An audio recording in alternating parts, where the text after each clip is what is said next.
ভাই এই যে এখন তো কইবেন যে আমরা রোহিঙ্গার মতো খাইবা লাগছি না আসলে এইভাবে খাওয়ার মধ্যে অসম্ভব একটা মজা আছে, মানে আমরা যে ইন্ডিভিজুয়ালি প্লেটে খাই সেটা থেকে কিন্তু এটার মধ্যে অনেক বেশি মজা, কারণ সবাই যদি একটা প্লেটের মধ্যে হাত লাগায় সেটার মধ্যে হ্যাঁ এমনিতে একটা বরকত পাওয়া যায় আসলে। হ্যাঁ হ্যাঁ খাওয়া শেষ। না না মাংস আসলে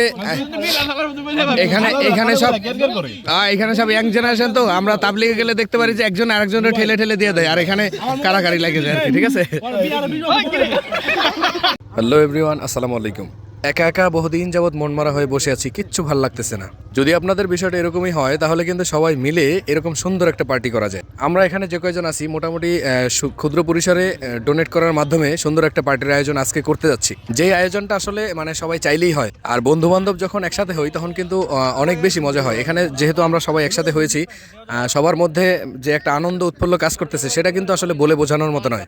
আপনাদের বিষয়টা যদি এরকম হয় যে অনেকদিন যাবৎ একা একা বসে আছি, কিচ্ছু ভালো লাগতেছে না, কিছু একটা করা দরকার, তাহলে সবাই বন্ধু বান্ধব মিলে এরকম সুন্দর একটা পার্টি করে নিতে পারেন। আমাদের আজকের পার্টি হচ্ছে পোলাও চাউল দিয়ে অসম্ভব সুন্দর খিচুড়ি। সেই খিচুড়ির জন্য যে বাজেট ধরা হয়েছে সেই বাজেটের মধ্যে রয়েছে হচ্ছে গরুর গোস্ত। গরুর গোস্তের ফ্লেভারের মাধ্যমে খিচুড়ি কিন্তু অনন্য একটা মজাদার হয়ে ওঠে। মুরগির গোস্ত দিয়েও কিন্তু খিচুড়ি বানানো যায় বা খিচুড়ি হয়, তবে সেটার মধ্যে যে একটা মাংস থাকে একটু সোবা সোবা, সেটা কিন্তু তেমন একটা ভালো লাগে না। গরুর গোস্তের ফ্লেভারটাই কিন্তু অন্যরকম, অসম্ভব মজাদার। তো আমরা আসলে সবকিছু নিয়ে প্রস্তুত হয়েছি যে রান্না বান্না শুরু করে দিব। দোকান থেকে কিনে আনার সময় মাংসের পিস একটু বড় ছিল, যার কারণে এগুলো আমরা ছোট ছোট করে কেটে নিয়েছি। আর এখন হচ্ছে দেখো, একদিকে চাউল ধোয়া হচ্ছে আর একদিকে ড্যাগের মধ্যে কাদা লাগানো হচ্ছে। সবাই মিলে যখন পার্টি হয় তখন কিন্তু প্রত্যেকের একটু পরিশ্রম করতে হয়। তো পরিশ্রমের একটা নমুনা হচ্ছে এই যে দেখো, এরা কিন্তু প্রচুর পরিমাণে কাজ করতেছে। আমরা এখন আসি হচ্ছে বিলাসপুর ঘাটে। হ্যাঁ আসলে ভারী কষ্ট করতেছে। আর এখানে হচ্ছে কি ধোয়া হচ্ছে, চাল আর হচ্ছে মাংস, হ্যাঁ গরুর গোশত, এগুলো ধোয়ার জন্য আমরা চলে আসছি ঘাটে। এরপরে চলে আসি চুলা। আসলে চুলা কিন্তু এখানে ব্লগের মাধ্যমে বানানোই ছিল, যে ব্লগগুলো দিয়ে আসলে নদীর পাড়ে নদী ভাঙন ঠেকানো হয় সেগুলো দিয়ে আসলে বানানোই ছিল। এখানে প্রতিনিয়তই পার্টি হয়, মানে পোলাবান যারা আসে মাঝে মধ্যে ওরা কিন্তু পার্টি করে। তো যার ফলে এখানে চুলাটা কিন্তু প্রস্তুতি ছিল, আমরা কিন্তু প্রস্তুতি নিয়ে কাজ শুরু করে দিয়েছি। আজকে এই খিচুড়ি রান্নার জন্য তেমন নির্দিষ্ট কোনো বাবুর্চি নেই, আমরা যেই কজন আছি প্রায় 15-16 জন, প্রত্যেকেই বাবুর্চি। আর এই খিচুড়ির মধ্যে প্রত্যেকেই হাত লাগানো হয়েছে, এর জন্যই মনে হয় এত বেশি মজা হয়েছে। তো আপনারাও কিন্তু সময় বের করে এরকম সুন্দর একটা পার্টি করেই ফেলতে পারেন, অসম্ভব মজাদার এবং চিত্ত বিনোদন হয়।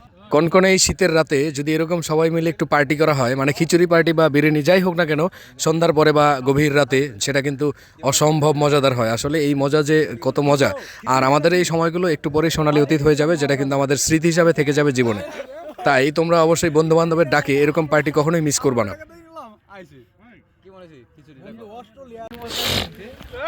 ইসমাইল, তোমার মতামত কি? তুমি যে খিচুড়ি খাচ্ছ, আসলে গোস্তের টুকরা পাইছো তো এক পিস? দুই ভাই কয়টা পাইছি? একটা, দুইটা, তিনটা, চারটা, আরো আছে পাঁচটা, ছয়টা, আরো আছে মনে ভিতরে, সাতটা।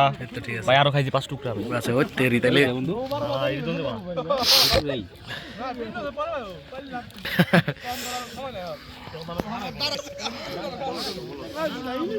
কি মজা লাগতেছে তোমার?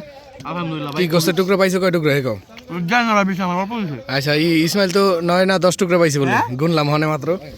ইসমাইল আমি ভাই শরীফ ভাই টুকরা পাইছো? গোস্তের টুকরা পাইছো? গোস্ত পাইছি ভাই, ভালো হয়েছে খিচুড়িটা। আজকে পিকনিক করে শান্তি আসলে ভারী মজা লাগছে আসলেই। অনেক সবাই মিলে আমরা অ্যারেঞ্জমেন্ট করছি, খুবই মজা আছে। একটু পরে আপনাদের জন্য একটা সারপ্রাইজ আছে। আচ্ছা আচ্ছা ওকে, আর এটা ব্লগের শেষে দেখতে পারবেন। আচ্ছা, তো বিষয়টা এই দেখো, ও কিন্তু নীরবে আসলে খাচ্ছে, মানে বুঝতে দিচ্ছে না যে কতটা খাচ্ছে ও নিজে, একেবারে নীরবলি এখানে। আর ও কি করতেছে এদিকে দেখছা? ও এক সাইডে কি পরিমাণ খাইতেছে, 2-3 বার নিয়ে খাওয়া শেষ ওর। আচ্ছা খাও খাও।